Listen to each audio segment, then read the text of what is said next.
Estamos começando aqui uma série de conversas, né, de diálogos que serão muito instigantes, com temas muito interessantes, atuais.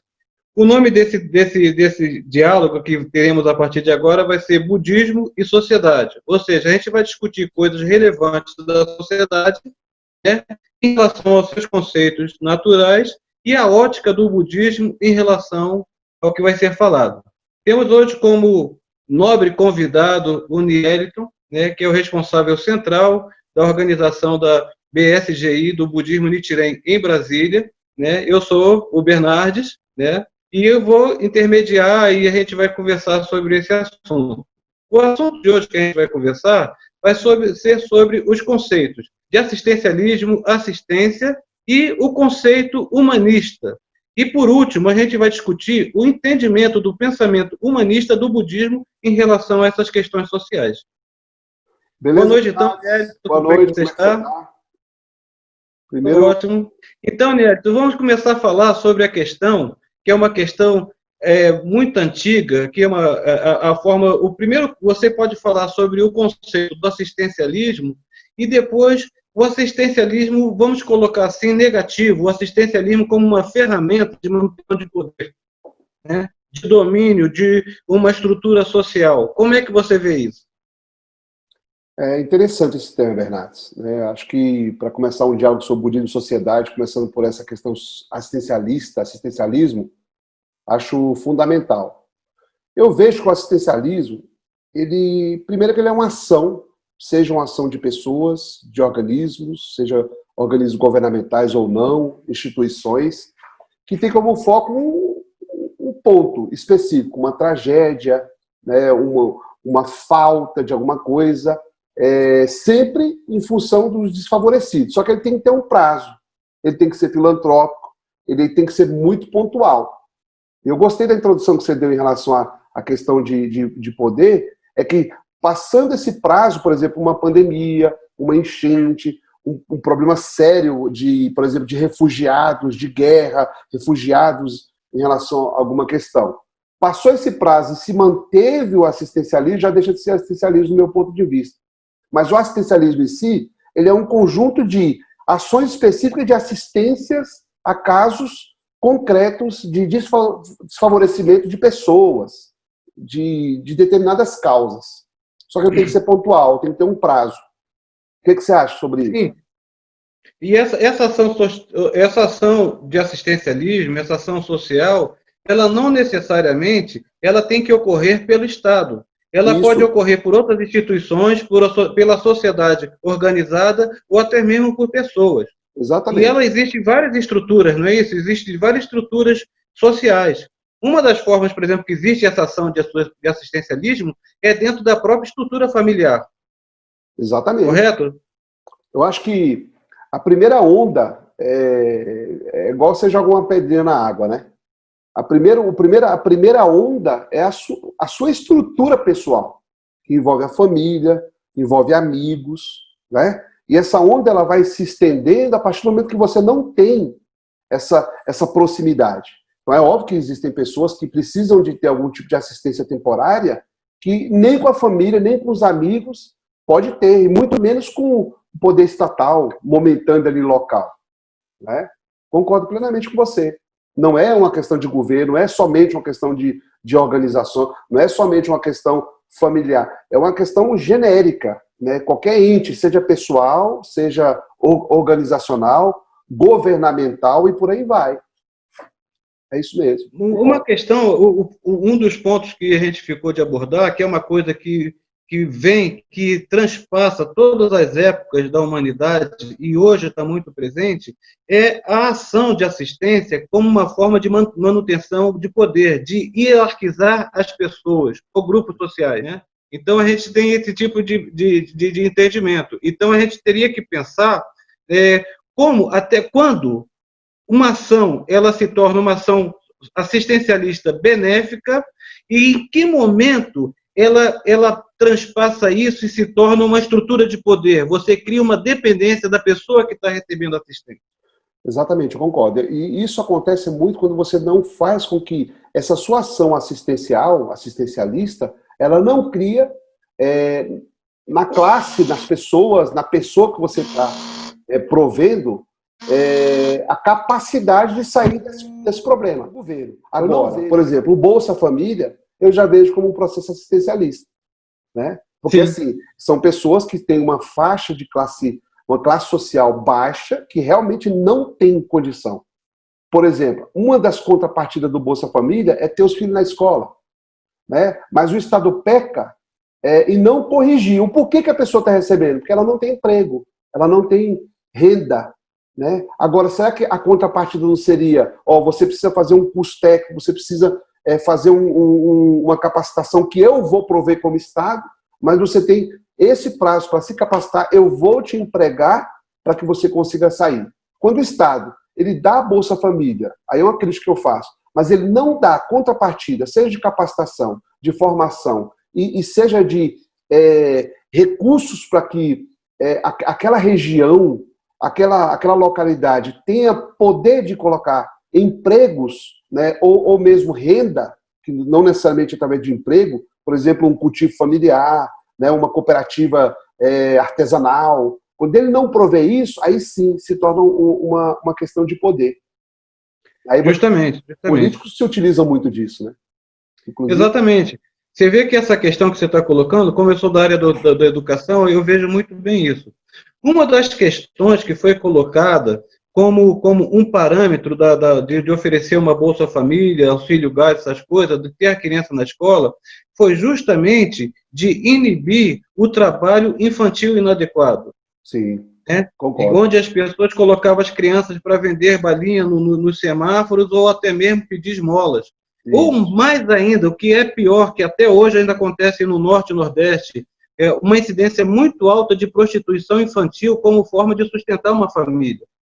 Então, essa questão de você ligar a criança na escola para que a família receba um benefício é interessante. Mas essa questão que você colocou, eu acho fundamental, porque se a família, se não houver uma qualificação profissional e uma inserção daquela família no mercado de trabalho, né, se torna uma ação ad perpétuo, um assistencialismo que não tem fim.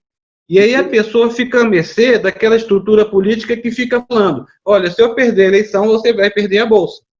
Né? Aí você fica refém de discursos, não só populistas, como políticos. Né? E sem falar que também gera na pessoa, se ela não tiver um comprometimento ou um compromisso, ela pode estou bem, não preciso fazer nada para continuar recebendo. Então, por que eu vou trabalhar? Eu acho que tem que ter a contrapartida. Né? Muitas pessoas discordam, mas essa contrapartida que você colocou da questão do filho na escola é muito relevante. Falta o outro lado, o braço, sabe? A subsistência. Né? Agora, a gente sabe que tem pessoas e famílias que muitas vezes a pessoa não tem condição mais de trabalho. Mas aí faz parte de uma outra classe, que é a questão da própria... o conceito de aposentadoria. Né? Existe a aposentadoria para pessoas que realmente têm problemas mentais, né? Idosos que nunca trabalharam, né? A Previdência já prevê isso. Então são exceções, mas as famílias normalmente ativas, economicamente ativas, elas precisam ter esse deadline, vamos dizer assim, esse final. Isso aí que você está falando é interessante, porque o nosso sistema de previdência, a proposta dele foi de uma ação de previdência universal, onde que consiga atingir todos esses aspectos. E temos, sim, então, a forma de aposentadoria por invalidez, né, por trabalho agrário, por trabalho doméstico, por idade, né, por deficiências congênitas, como a pessoa ser cega ou ter paralisia cerebral. Então, a gente tem uma série de sistemas de assistência. Por ela ser universalizada, e a gente tem uma desestrutura demográfica e geográfica muito grande, o que acontece é que, muitas vezes, ela não dá uma qualidade mínima de vida para essas famílias. Exatamente. O que leva essas famílias, mesmo recebendo essas assistências, elas recorram a outro tipo de assistência, ou seja, recebe auxílio invalidez e ainda busca a Bolsa Família. Ainda busca o auxílio gás. E aí vai criando... o auxílio gás municipal, tem o auxílio estadual e tem o auxílio federal, né?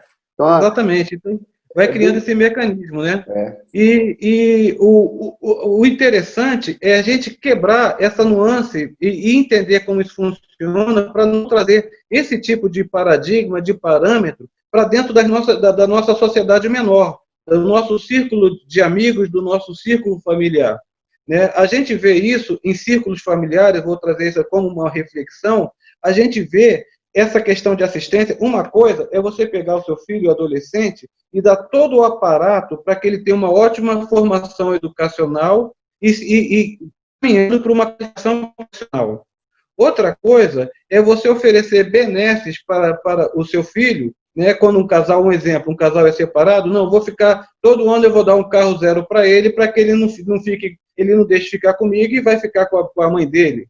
Ou então, eu não quero que o meu filho saia de casa, então eu vou fazer uma casa bem confortável para que ele continue crescendo e case e tenha seus filhos e seus netos e fique todo mundo junto comigo. Não precisa nem trabalhar, pode deixar que eu seguro a onda de todo mundo. De mando, né? Claro, né? Você vai ter. Você desabilita a pessoa.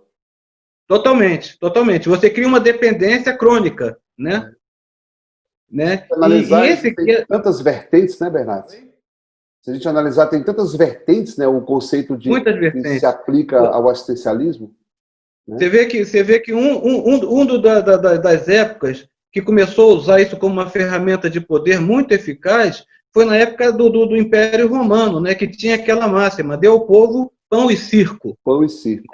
É. Quando você oferecia um entretenimento barato e quase um hedonismo, e quando você oferecia uma alimentação mínima, as pessoas se acomodavam numa situação. É interessante, né? Aí, paralelo a isso, a gente fazendo uma contrapartida, a gente vai ter um entendimento, né, que é o pensamento humanista, ou seja, a proposta de que o ser humano ele consiga ser pleno por si, sem necessitar, né, de um auxílio eterno externo, né? Que ele consiga atingir a sua plenitude com seu próprio esforço, com seu próprio braço. Esse seria talvez o pensamento central de um entendimento humanista. Como você vê isso?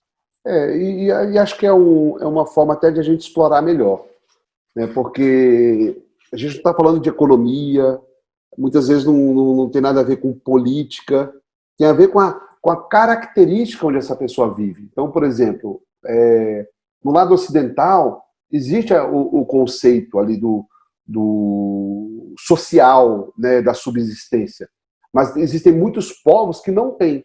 Então, o humanismo, ele, no meu ponto de vista, ele tem que ser um pouco universal.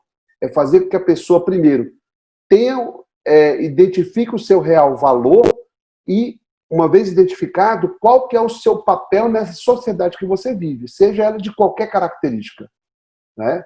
Aí eu acho que é o humanismo que eu penso, né? Embora a gente saiba que tem diversas vertentes do próprio humanismo, mas esse humanismo de libertar, de reconhecer que o ser humano está em primeiro lugar e através deste empoderamento, vamos dizer assim, ele consiga se inserir, consiga transformar o seu meio, é o que eu acredito. Qual que é o teu pensamento em relação a isso também? Eu acho que esse seu pensamento sobre o humanismo, esse humanismo universal, a própria palavra já diz, ele se adequa, ele permeia todas as questões, todos os ambientes sociais. Independente de etnia, de modelo econômico, modelo político, modelo social. Ele tem que ser arraigado, né, no ser humano mesmo. Né? Não assim, o humanismo que cria uma condição de ele poder trabalhar. Trabalhar depende. Né? Não é uma contrapartida política, vamos dizer assim, ou social. Não, às vezes ele mora na roça, não sabe nem o que é isso. Né? Então, assim, tem essa questão assim, independe do seu meio. É óbvio que existe uma interação social, você e a sociedade que você vive, mas a gente está discutindo que a sociedade nem sempre é essa que naturalmente a gente acha que é correta. Né? Então, quando eu falo universal, é deixar dignamente a pessoa reconhecer o valor que ela tem, independente da característica que ela tenha. Concordo. A pessoa, ela entender, ela ter consciência da sua potencialidade, do seu potencial de valor como indivíduo, né? E que, como um desdobramento do pensamento humanista, que esse potencial ele não se fecha em si, para não se tornar uma ação egoísta, uma ação autocrática, né?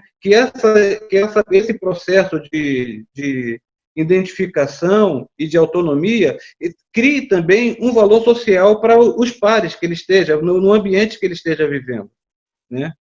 Daí vem um outro conceito também do pensamento humanista, como um pensamento de equidade social, ou seja, de uma qualidade, de uma harmonia de vida coletiva, não importa onde que ela esteja, que seja uma vida agrária, que seja uma tribo Yanomami, que seja onde que esteja, mas que tenha uma harmonia coletiva, né? E que cada pessoa um mundo múltiplo, um agente social.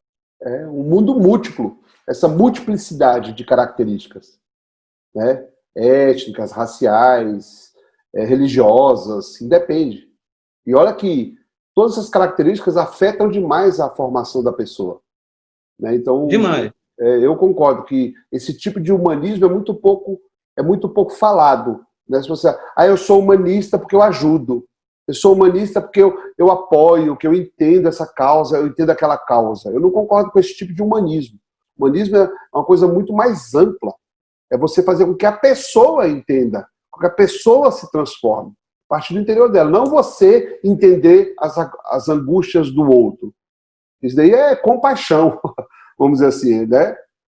O ser humanista é muito mais profundo. É você criar essa consciência, né, de que, por si só, a pessoa precisa entender a realidade em que ela vive e, em cima dessa realidade, independente da característica que seja, ela se sobressair. Sobre ter toda a liberdade de viver bem, né? Justamente. E o humanismo, no que você está falando, eu vejo essa independência, ela tem que criar uma autonomia, criar uma estrutura e a pessoa buscar essa autonomia de pensamento para se construir ou se reconstruir, né? Uma das coisas que vem sendo falado, que sempre foi discutido, nessa questão do Estado como um processo de poder, ele interferir na forma na estrutura familiar e até mesmo no comportamento sexual das pessoas, na discussão sobre a questão sobre a consciência do gênero e o que seria correto ou não para a pessoa fazer com o seu próprio corpo, ou como trabalhar, ou como vestir, ou o que comer. Muitas vezes, alguns estados e algumas religiões, alguns segmentos filosóficos entram fortemente nessa questão.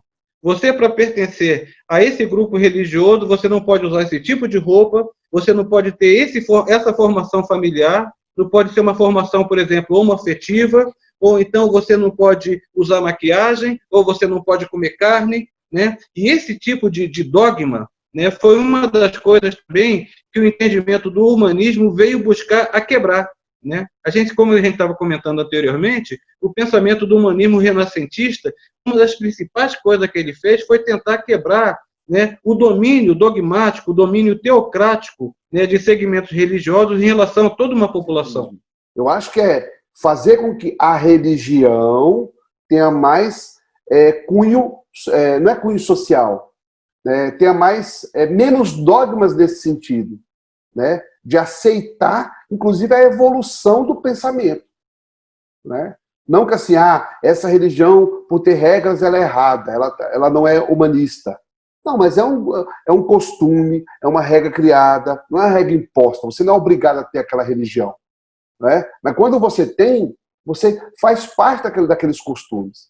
O que a gente está discutindo, e eu concordo com você, é que esse movimento humanista renascentista ele tentou combater isso, mas ao longo dos séculos, as religiões tiveram que se adaptar, né? Sim. Se pegar algumas religiões que não se adaptaram, aí elas deixaram de ser humanistas, aí viraram autoritárias. Aí essa relação de poder, ela existe quando você não quer se adaptar, não é que quer se adaptar, você não faz parte desta realidade natural das pessoas. né? Eu não entendo assim necessariamente as regras, elas surgiram em função da formulação de valores. Sim. Então, houve alguns valores que, por sua vez, questionaram regras. No caso da alimentação, alguns falaram o seguinte: não, que não se podem comer carne vermelha, que isso seria uma forma de transgressão espiritual, né? Então, você quebraria a sua energia com o cosmos. Então, essa construção de valor gerou uma regra e um dogma, porque não tem nenhum embasamento real. Então, mas nesse caso É aí. um conceito, é um pensamento, Mas nesse caso né? É uma específico. proposta de pensamento. E as Então, mas, pessoas têm aquilo ali de uma forma que, ao não se fazer aquilo, você está quebrando uma estrutura social dali. Então, as pessoas muitas vezes deixam de fazer alguma coisa ou outra. Como eu coloquei, a questão da orientação sexual, né? Aí a pessoa, ela tem a crença numa determinada, num segmento religioso, acredita, segue toda a postura, é uma pessoa com retidão, mas por ter uma orientação sexual divergente do que foi colocado ali, entra num conflito social ali, né? Ela entra num problema social. Aqui em Brasília, né, houve fatos recentes de pessoas que se perceberam claramente que eram homossexuais, que cometeram suicídio em função da família ser de um segmento religioso. isso é uma discussão bem complexa, né? Aí que eu falo, quando você tem entende o sentimento humanista e você consegue internalizar que você tem esse domínio, essa força, esse interior, independe se você aceita ou não aquelas regras. Você não pode infringir as leis sociais, que isso daí são regras, mas as leis de convivência, as leis de relação, por exemplo, até religiosa, você não pode se deixar levar por isso. Por exemplo, isso é horrível. Então, por isso que o conceito que a gente discute de humanismo é, primeiro, desde a tenra idade, já fazer com que a pessoa entenda a importância que ela tem, independente do seu meio. Por isso que eu falo, né? Se você não tivesse esse entendimento, aí você é afetado pela religião, afetado pelo seu grupo de escola, afetado pelo seu grupo de amigos, né? E você sempre está você sempre está na forma passiva de viver, né? Quando, na realidade, ser humanista primeiro, respeitar todas as opiniões, todas as escolhas, todas as preferências. Eu não estou falando nem de identidade sexual, sabe, de posicionamento político, todas. Né? É criar uma sociedade plural, múltipla, e em cima disso você viver melhor e fazer com que as pessoas, apesar de você concordar ou não, você tenha um respeito pela dignidade da vida. E é isso que a gente não pode abrir mão. Né? Isso jamais. Concordo. Mas é uma discussão tão acalorada, né, Bernardo? Quando você começa a especificar, né, as estruturas sociais e as realidades pessoais em cima dessas estruturas. Justamente. O ser humano, ele por ser um animal social, a gente ser um ente social, a gente tem comportamentos comuns que cria a possibilidade de um convívio coletivo, né? Isso antecede ao ser humano. Você vê isso em vários mamíferos, né? Em várias espécies animais, você vê estruturas sociais, né, bem definidas. O ser humano também ele cria as suas estruturas, né? Agora, o que a gente está percebendo é que com a evolução do intelecto, da capacidade humana, essas questões, além de se tornarem mais complexas, também, por outro lado, dá muita autonomia de escolha a cada indivíduo escolher o melhor ambiente para ele viver. Né? Eu acho que isso essa busca dessa autonomia, né, dessa possibilidade de escolha e de caminhos, é uma das principais ações que é o humanismo. É você não aceitar uma situação imposta simplesmente por ela ser imposta. Você pode questionar se é interessante para você ou não. Se você, por opção, não gosta de comer carne, ótimo você viver num ambiente que seja vegetariano. Sim. Tem muitas pessoas que sim. Agora, quando você quer comer carne, sente o cheiro de um churrasco, fica louco, e não come porque alguém falou que não deveria comer, aí é complicado. Aí é o momento da pessoa se rever. Mas eu acho que esse comportamento ele tem que ser sempre consciente, né? Eu Sempre. acho que os principais problemas familiares é quando os pais percebem que não é consciente, que não é de consenso, né? Então, por exemplo, uma criança deixar de comer carne porque o amiguinho dela da escola falou, isso é uma coisa inconsciente, não é uma coisa assim. Então, geralmente, assim, os conflitos que sejam religiosos, sexuais, né, sociais, muitas vezes é por esse distanciamento de realmente perceber o que é certo e o que é errado. Muitas vezes não é errado, mas é uma decisão fora de uma consciência natural do conhecimento. Então, eu não sei se você percebe dessa forma também, né? Eu Sim. acho que os conflitos que tem hoje familiares, principalmente o pensamento conservador, é por achar que todas as concepções e as mudanças são inconscientes. Muitas vezes não, são conscientes. Mas eu concordo que existe também assim, um perigo quando é inconsciente. Quando você se envolve no grupo e por conta disso você se acha que para pertencer você tem que mudar os seus costumes. Isso acontece com muito mais intensidade do que a gente imagina. Esse processo inconsciente de você assimilar um hábito, uma postura, uma forma de pensamento, ou até mesmo uma crença, na grande maioria das vezes é inconsciente, né? É uma naturalização, uma coisa que vai sendo colocada gradativamente. Um exemplo, em algumas comunidades chinesas, né, é muito comum, quando você chega lá, eles te oferecerem um ovo que ficou podre, um ovo de pata que eles enterraram durante uma semana para você comer quando chega lá. Né? E todo mundo, igualmente naquela comunidade, tem o prazer de comer um ovo podre de pata. No nosso caso, né, coletivamente, né, se você pegar 1 milhão de pessoas, 2 ou 3 pessoas não tomam Coca-Cola. Né? Será que todo mundo tem o mesmo paladar de gostar de Coca-Cola? É uma coisa naturalizada, são questões que são colocadas. Em costumes, né? São os costumes, né? A questão é que quando esses costumes eles se tornam coercitivos, eles começam a inibir a individualidade da pessoa. E a pessoa, por uma necessidade de ser aceita socialmente, que seja na família, ela que seja se sujeita, escola, né? ela se sujeita. Um exemplo, acontece muito isso na adolescência, né? Quando o adolescente ele começa a ter um vínculo social mais intenso, aí fala assim, aqui é um grupo de punk rock, se você não usar camiseta preta, inclusive eu e você estamos usando, né? Se você não usar camiseta preta, você não entra nesse grupo, né? Eu não quero saber se você gosta de preto ou não, mas para você ficar aqui, você tem que usar preto. Né? Então, muitas vezes... o conflito, seja familiar, seja de parentes e outros amigos, é por não entender essa adesão, achar que essa adesão foi inconsciente. Né? Só para pertencer ele precisa se sujeitar.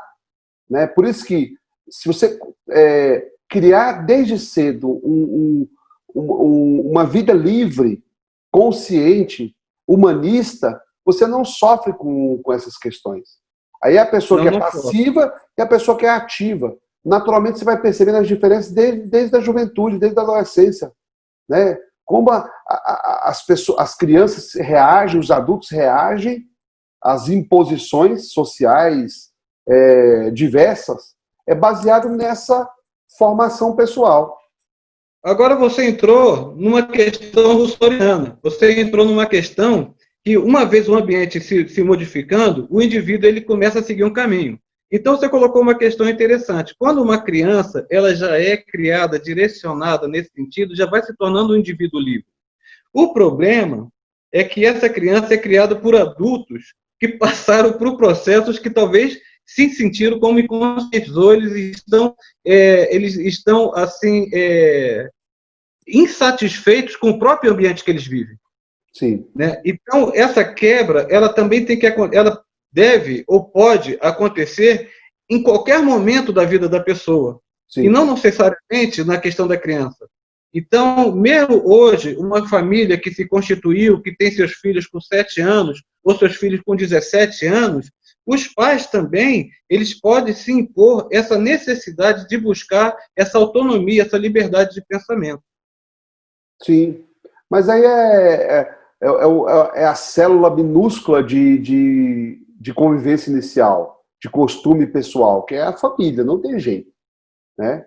Seja qualquer característica, mesmo imposta ou não, livre ou conservadora, lá na frente há ainda o confronto com o fora, o confronto com o social, o confronto, né, com o seu meio, né? Então, não necessariamente ter uma criação livre faz com que essa criança, esse adolescente seja livre. Lá ele pode falar, poxa, eu não queria. Não necessariamente uma criança que foi criada num conservadorismo agressivo, de todos os aspectos, lá na frente ele pode perceber que aquilo também não foi bom, né? Por isso que eu falo, quando você cria a formação de identidade pessoal forte, né, independente da característica ali, você consegue romper sem sofrer. Aí que eu acho que a gente já podia entrar o pensamento budista, né? É o que eu ia colocar. O pensamento budista. O pensamento budista nessa busca dessa autonomia, dessa reconstrução pessoal. Tem no budismo de Nichiren Daishonin, que é esse budismo, né, que a gente pratica e está familiarizado, na vida de Nichiren Daishonin, teve um momento que foi assim a virada, que tem a ver com isso, que é um termo conhecido como Roshaku Kenpon. O que é Roshaku Kenpon? É abandonar o transitório e revelar a sua verdadeira identidade. O que é o transitório? É quando você ainda é suscetível, quando você ainda é influenciado, né? Seja por esse meio que a gente está falando. Mas quando você tem a verdadeira identidade, ela independe, sabe, dessa relação puramente exterior, né? Em primeiro lugar, é a força do ser humano, a vida. E essa vida, ela precisa ser feliz independente do seu meio, independente da sua circunstância, né? Então, abandonar o provisório e revelar o verdadeiro, muitas vezes é isso que a gente estava acabando de falar. Por mais que você tenha tido uma criação X, uma imposição Y, sabe, uma forçada Z, independente. Passou, passou. Mas em algum momento, se você perceber que você tem essa força interior, que você tem essa autonomia de vida, você consegue revelar a sua verdadeira identidade, né? Então, no budismo, esse princípio chamado Roshaku Kenpon, para mim, é um dos mais essenciais. E foi o cerne que fez com que Nichiren Daishonin realmente mostrasse para todas as pessoas o poder do igual. O poder que iguala todos, que é a vida, independente das características, da circunstância, do momento, do tempo, da época. A vida, a dignidade da vida é o mais importante. E essa virada que ele deu como budista, ele foi contra, inclusive, os outros tipos de budismo do qual eram mais dominantes, né? Por exemplo, no caso dele, no século XIII. Né? E, além disso, ele quebrou essas regras, vamos dizer assim, porque ele criou a liberdade pessoal, baseado numa condição de vida nobre. Então, a proposta do budismo de Nichiren Daishonin é justamente provocar o que a gente já vinha discutido como humanismo universal, como essa busca, né, do entendimento da sua identidade, da sua individualidade, né? Isso. E talvez mais até você buscar uma harmonia de relação, né, com o diverso, com as outras pessoas, com a sociedade, com a família, com o Estado, né? Seria essa busca, então, do budismo Nichiren Daishonin? Não é nem só a busca, é trazer o conhecimento do individual, sabe, do que é essencial, né? Não é você discordar ou concordar com o seu meio, mas qual que é o seu papel perante esse meio que você discorda ou esse meio que você concorda, né? Então, quando você dá esse empoderamento pessoal, que é o que a gente chama de dignidade da vida, aí sim não tem regra, não tem costume, não tem cultura que ultrapasse isso. Mesmo uma cultura que fira, né, a dignidade da vida, essa cultura não pode valer. Mesmo um costume que fere a dignidade da vida, esse costume está errado. Então, ou seja, transcende a questão de cultura, né, de costume, de qualquer coisa social, política, econômica, né? Porque é o ser humano em sua essência, é o valor intrínseco que você tem. Então é isso que o budismo chama de tirar o provisório, que é essa relação de dependência, a relação de comparação, e deixar a pessoa pura e nua na sua essência. Aí que é onde unifica todas as pessoas, independente do teu grau de conhecimento, a tua aceitação sexual, a tua aceitação política, a tua vertente ideológica, independe. Se qualquer dessas tuas escolhas, qualquer da tua formação, ferir a dignidade da vida, está errada perante o budismo. Então, pelo que você está falando, o entendimento budista ele se baseia muito, né, na interação, num pensamento ético, na busca do correto, né, tanto para si como para os outros.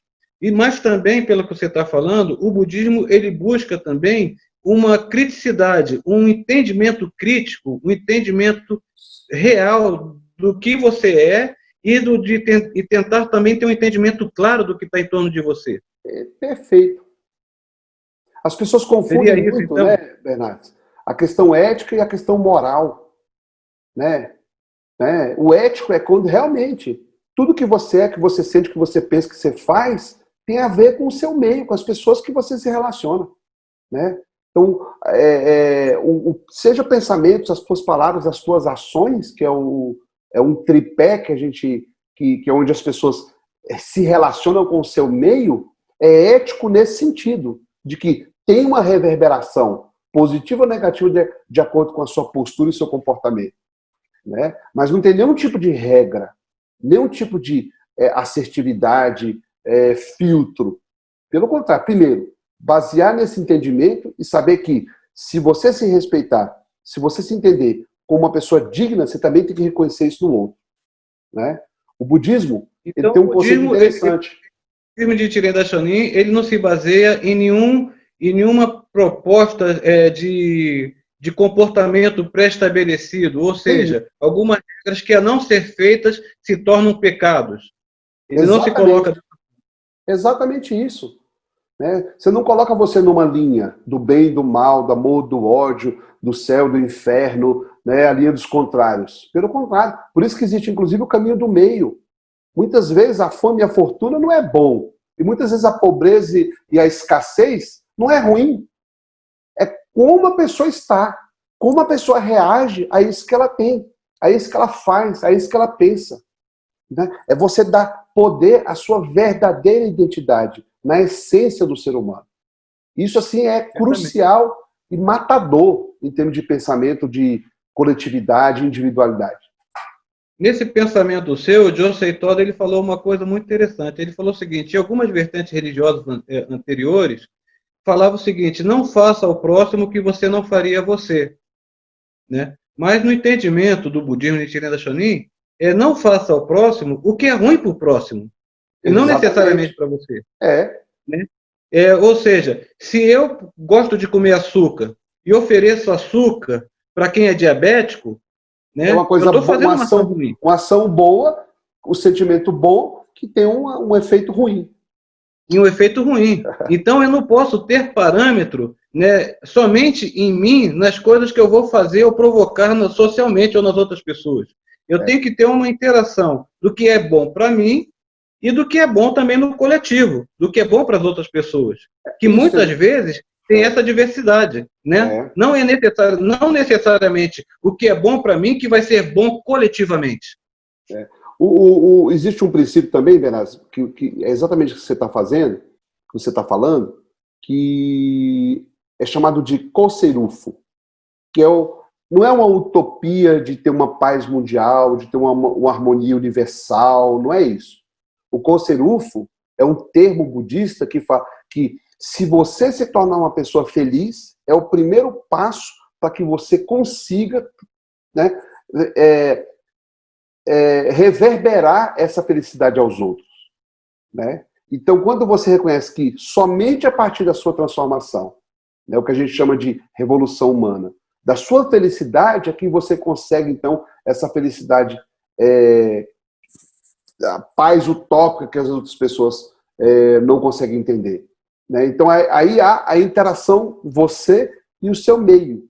Quando você tem esse entendimento de que a paz fora depende da paz dentro, a paz externa depende da paz interna, você gera essa relação de respeito, né? E de convívio mútuo. É outro princípio budista também importantíssimo para entender, inclusive o que é humanismo, o que é assistencialismo, né? Todos esses conceitos que a gente falou anteriormente. Interessante. Né? Então, a proposta do budismo de Nichiren Daishonin se baseia em duas ações específicas. Uma do Roshaku Kenpon, que seria a transformação do transitório para o essencial do indivíduo, e a busca, né, de uma relação harmoniosa a partir do indivíduo com a sua sociedade, com o seu ambiente, que seria o que você chamou de Koseirufo. Então, seria esses dois pontos, dois pilares de base do budismo de Nichiren Daishonin. Exatamente. Isso faz toda a diferença. Por isso que o próprio praticante do budismo de Nichiren Daishonin, ele não olha a característica da pessoa, seja de qualquer vertente, étnico, racial, sexual, política, ideológica, não tem nada a ver. Isso são opções e características baseadas em costumes, cultura, que ela tem. Se você entrar para o essencial, que é o respeito da dignidade da vida, baseado primeiro na sua transformação, aí você consegue ter essa harmonia. É o que a gente chama harmonia da diversidade. Pode ser diverso, mas tem que ser harmônico. Mas, Niélito, isso é uma quebra de paradigma muito grande, porque, pelo que você está colocando, o budismo ele é contrário a um conceito pré-estabelecido, a um dogma. Né? Ele cria a busca de uma relação harmoniosa, pessoal e coletiva. E isso dá uma liberdade tão grande de pensamento para as pessoas que, às vezes, as pessoas não se sentem perdidas em praticar o budismo.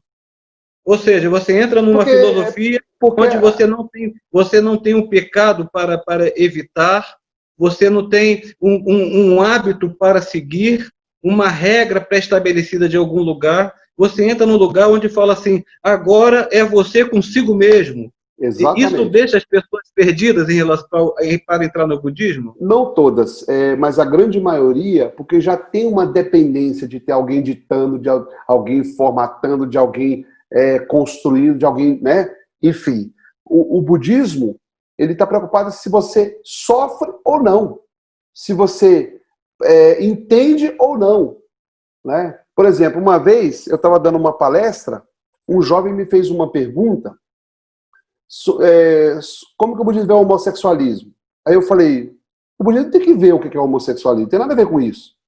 Não tem que ter qual que é a visão do budismo sobre o homossexualismo, qual que é a visão do budismo sobre o racismo, qual é a visão do budismo sobre a eutanásia.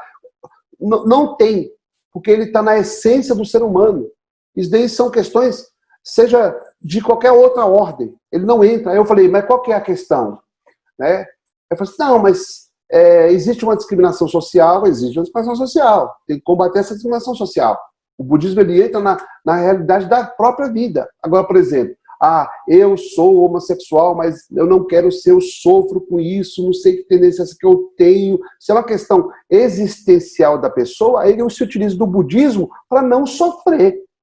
Mas não que o budismo tem que ter tomar parte, sabe, de definir o que é certo e o que é errado. O budismo não vai entrar. E essa liberdade muitas vezes incomoda as pessoas. Ou seja, o budismo não busca a cura gay. É um crime, né? E a gente olha assim, né? Religiões, doutrinas, com esse tipo de comportamento completamente degradado, né? Saiu do próprio sentimento do que é o significado da própria religião. Né? Mas cada uma tem as suas doutrinas. A nossa é de libertar. Mas então o budismo ele oferece para a pessoa, né, ele propõe para a pessoa, né, como é que eu vou falar assim, uma busca de resolver a princípio seus conflitos pessoais. Exatamente, 100%. Isso é o que a gente chama, Bernardo, de revolução humana. É você entender o seu verdadeiro humanismo. É uma reumanização pessoal.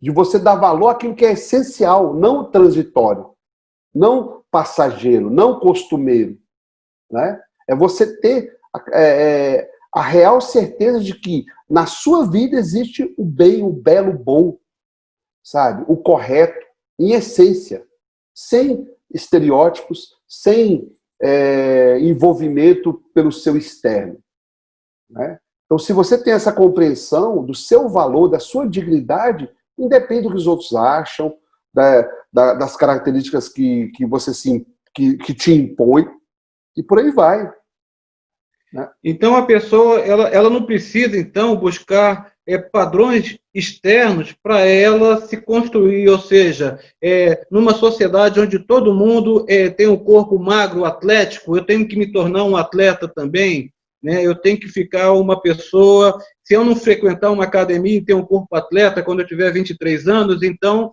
eu entro no conflito pessoal. Então, o budismo ele busca também um entendimento para que a pessoa ela consiga resolver com clareza, né, os seus conflitos pessoais e até que ponto questões que são impostas para ela estão sendo nocivas.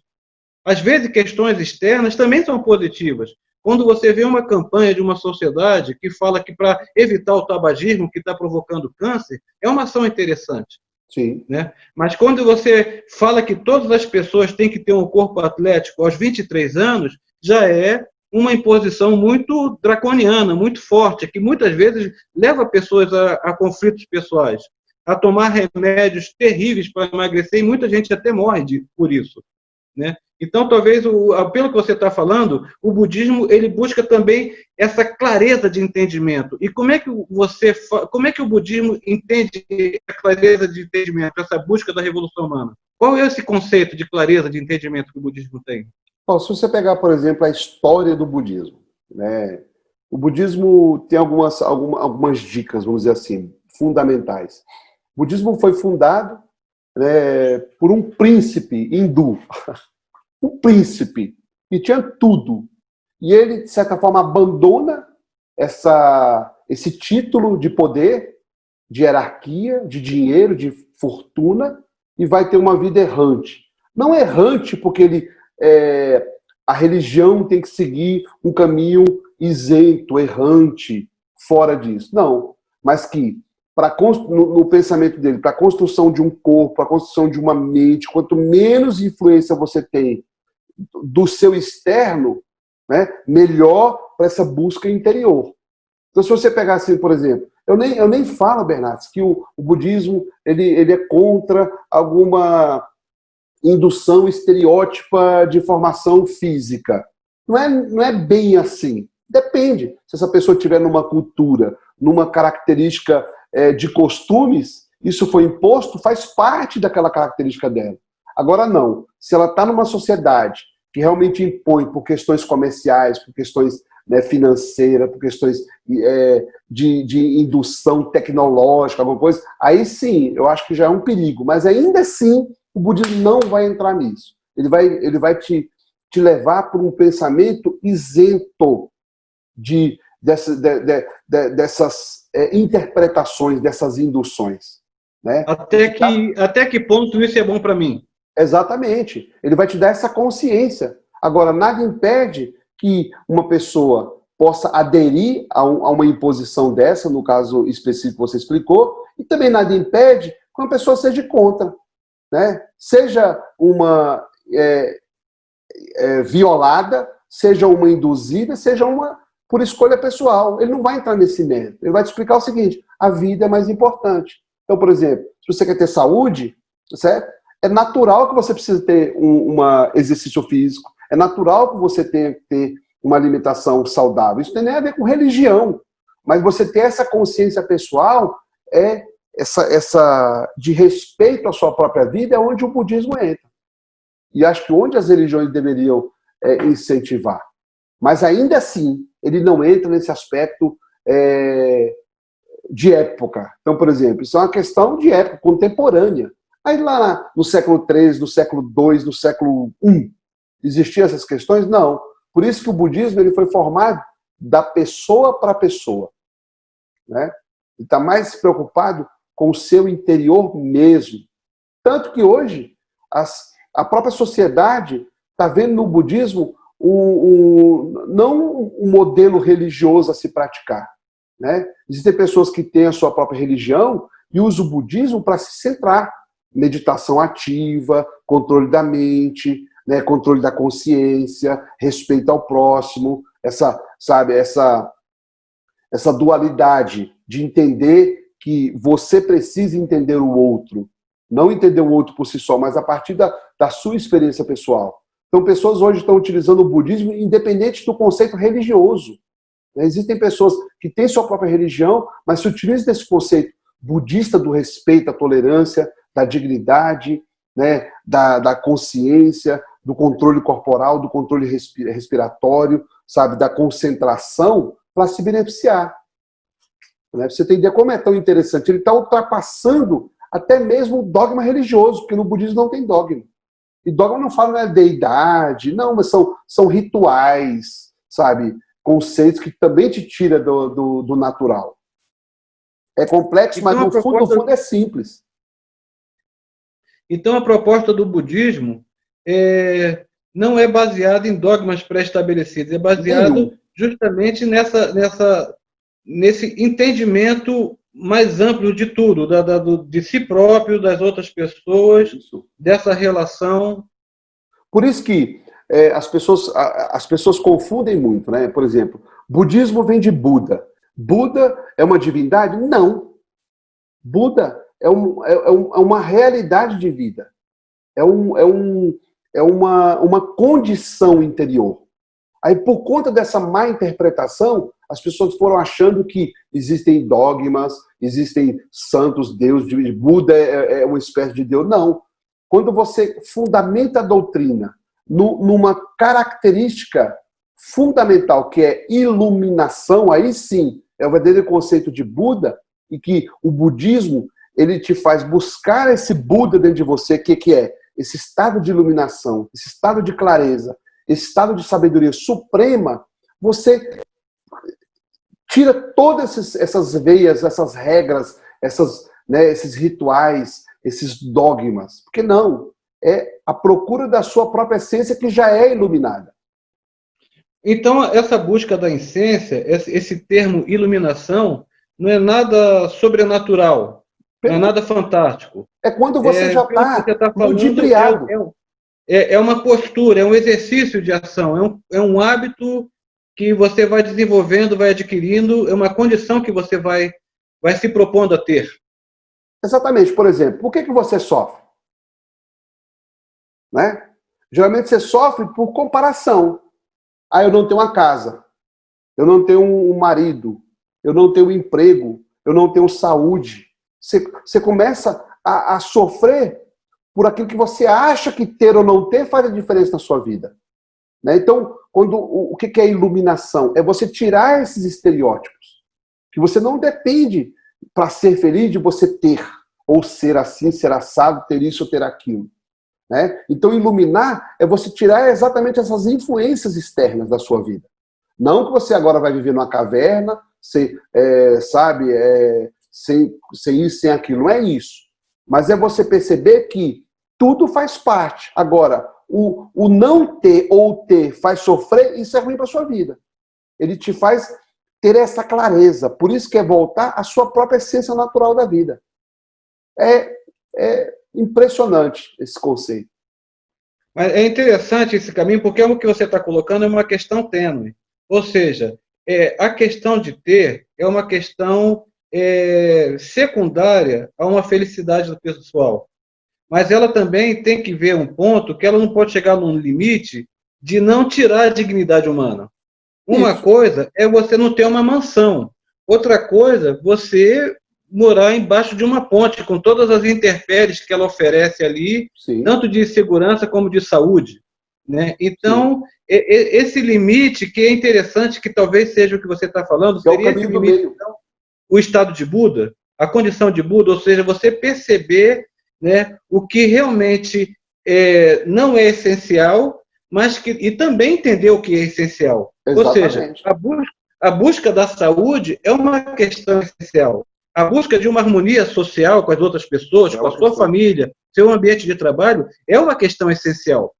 Né? Você não pode viver eternamente em conflito com seu chefe, com seus colegas de trabalho. Sim. Né? Não pode. Isso aí um dia tem que resolver. Mas também você não pode depender da opinião do chefe em relação ao que você vai vestir para você se sentir feliz ou não. Exatamente. Seria isso, então. Perfeitamente compreensão. Então, assim, mas mesmo assim, vamos supor, pegar o segundo caso que você deu, uma pessoa que momentaneamente tem uma circunstância social tão ruim que hoje ela mora debaixo da ponte. Né? Mas pode ser que essa pessoa esteja sofrendo muito, mas tem a mesma pessoa, na mesma característica, uma outra pessoa, que mesmo nessa situação degradante, ela não sofre. Ela sabe que aquilo pode ser algo a ser superado e algo momentâneo.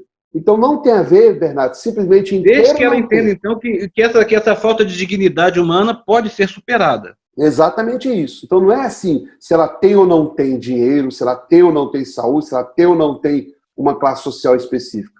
Ela não pode sofrer com nenhum desses aspectos. Né? Já vi pessoas que sofrem por não ter um dinheiro para pegar um transporte. Eu já vi pessoas que, com o mesmo problema, quer saber, eu vou a pé. É bom que eu pegue a minha barriga. Então, tudo é esse entendimento pessoal de acordo com a sua circunstância, de acordo com como você está. Né? Não é uma questão assim de olhar a sociedade que você vive e você se adaptar e interpretar o que é bom para você ou não. É isento. Quando você se ilumina, você tá fora disso. Né? Mesmo pobre, mesmo sem condição nenhuma, ainda assim você percebe o valor que você tem. Né?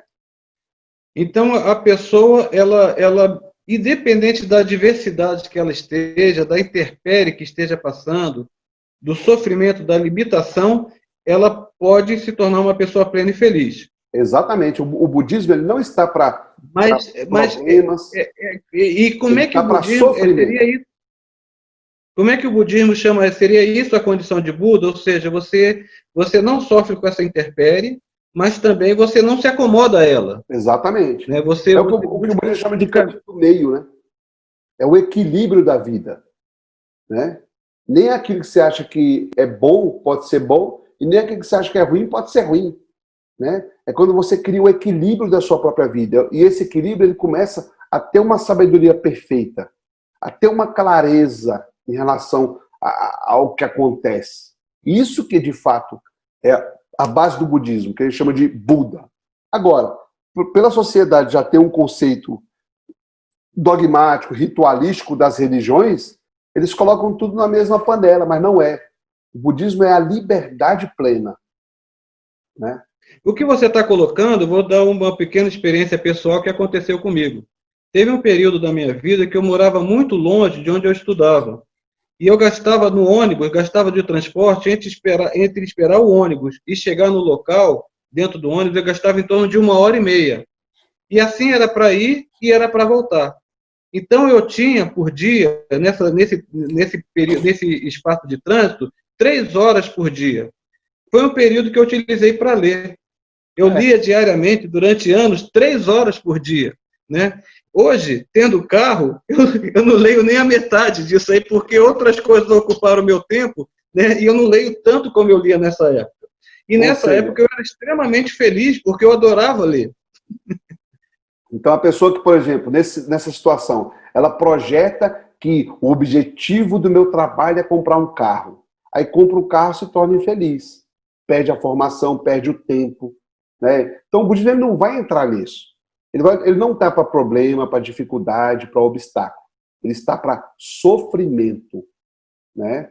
Já vi pessoas que sofrem por ter muito dinheiro, por que pareça, e pessoas que sofrem por ter pouco dinheiro. Né? Então, ambos estão sofrendo, um com dinheiro, um com sem. Isso é que o budismo ataca. Não é o dinheiro que é o problema. É a sua interpretação da vida que você tem. Né?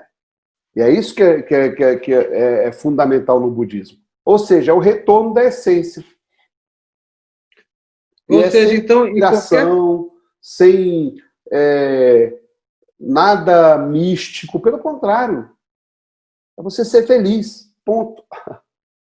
Ou seja, em qualquer condição de vida que a pessoa se encontre, em qualquer ambiente adverso que ela se encontre, a proposta do budismo é que nesse mesmo local ela consiga atingir a sua felicidade, a sua plenitude. Tanto que uma das bases que veio para o Ocidente de conhecimento do budismo é o conceito, a própria flor de lótus, ela tem uma interpretação bem interessante que identifica, né, o Oriente. Né? O que é a flor de lótus? Ela tem, o primeiro conceito, a causa e o efeito simultâneo. Né? E o segundo, a flor de lótus, ela é mais bela, mais limpa, mais linda, num pântano mais enlamaçado e sujo. Quanto mais fétido, sujo e lamaçado é esse pântano, mais bela ela é. Isso é uma alusão que a interpretação tem que partir da sua própria vida, não do seu meio. Né? Então, se você tiver esse interior limpo, essa compreensão digna, né, não importa como você está por fora. Né? Esse fora, ele se torna, na realidade, um reflexo da sua própria vida. Né? Torne-se sua mente ao invés que ela o domine. Isso é um princípio budista. E o outro, né? Não existe terra pura ou terra impura. A diferença está na mente boa ou má das pessoas. Se a pessoa tem uma mente má, sofrida, e ela está num ambiente bom, esse ambiente pode ser o mais maravilhoso, ela vai sofrer do mesmo jeito. Mas se a pessoa tem uma mente boa, uma mente digna, uma mente correta, livre, liberta, sábia, independe da sua circunstância. Ainda assim ela será feliz. Né? É interessante. O budismo, então, é uma boa proposta, né, de caminho para a pessoa buscar o seu entendimento humanista. É esse verdadeiro humanismo.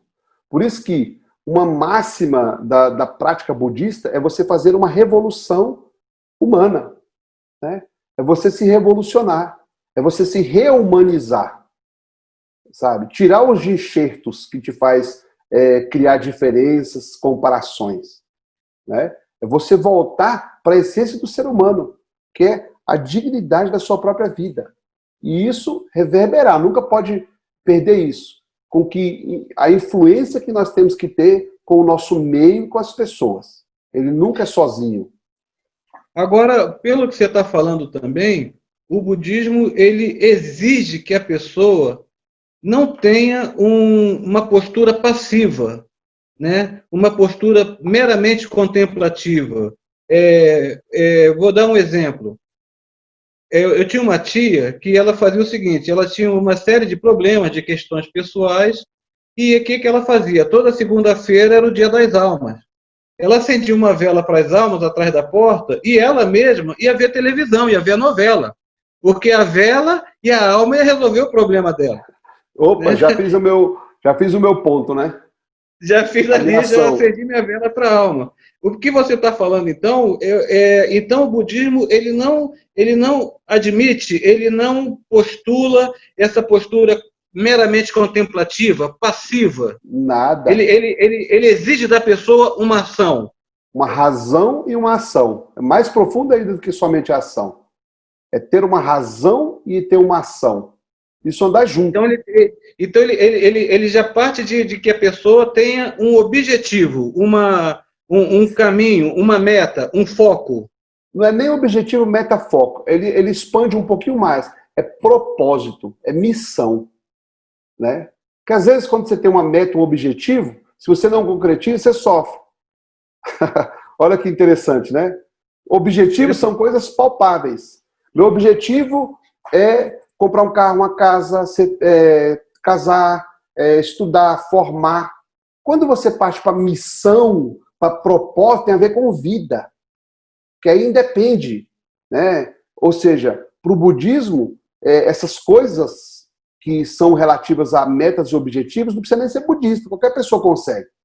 É esforço pessoal. Agora, o budismo ele vai um pouco acima. Né? Ele vai para o propósito. Aí o propósito é diferente.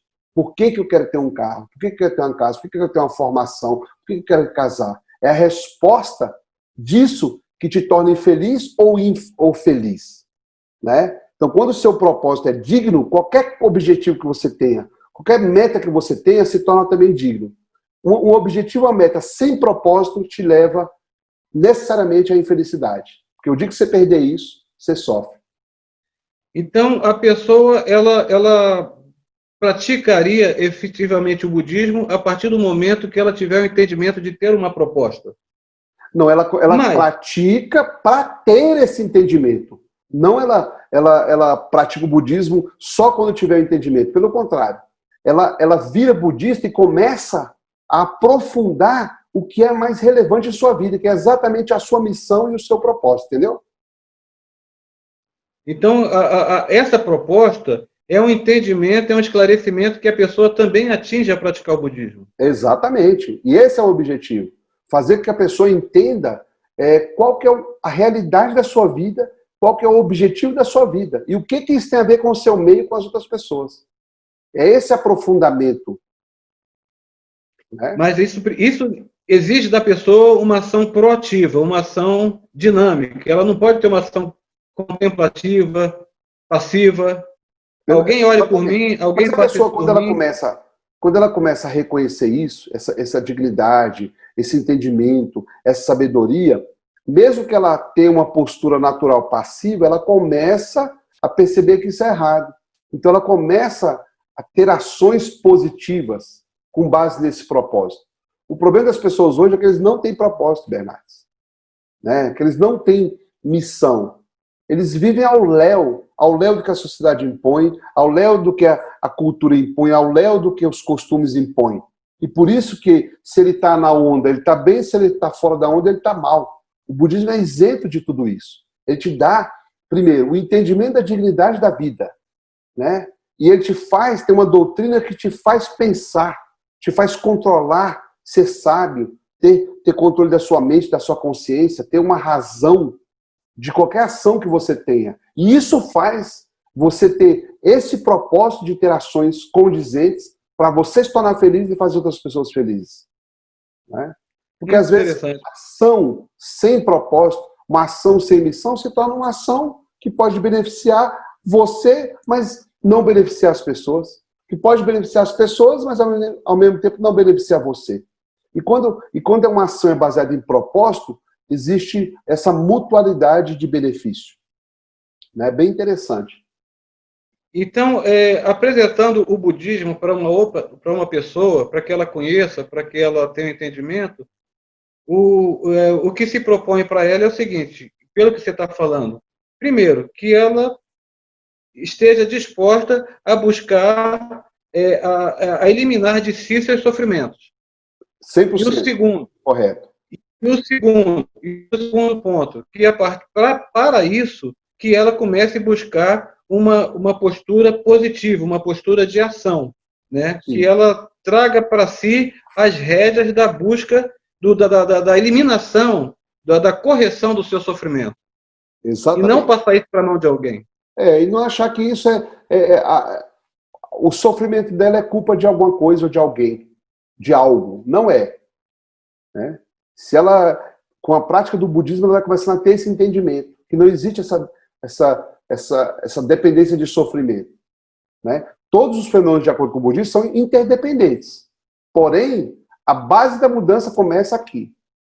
Começa no seu entendimento, né? No seu propósito. É muito fácil praticar budismo, Bernardes. É interessante. Não é à toa que está virando aí, né, uma mania cool. Rapaz, foi muito interessante. Espero que esse nosso diálogo sirva para que as pessoas que estejam assistindo, que venham assistir, né, um novo foco sobre o entendimento do assistencialismo, o entendimento do pensamento humanista universal e o pensamento do humanismo budista, como proposta para a pessoa ter uma evolução pessoal.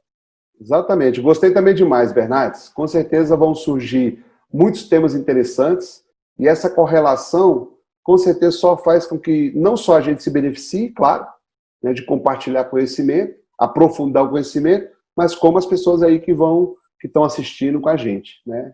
Muito bom. Excelente iniciativa. Beleza. Então, agradeço muito a sua participação nesse primeiro momento da gente do da proposta dessa ação que será o Budismo e Sociedade.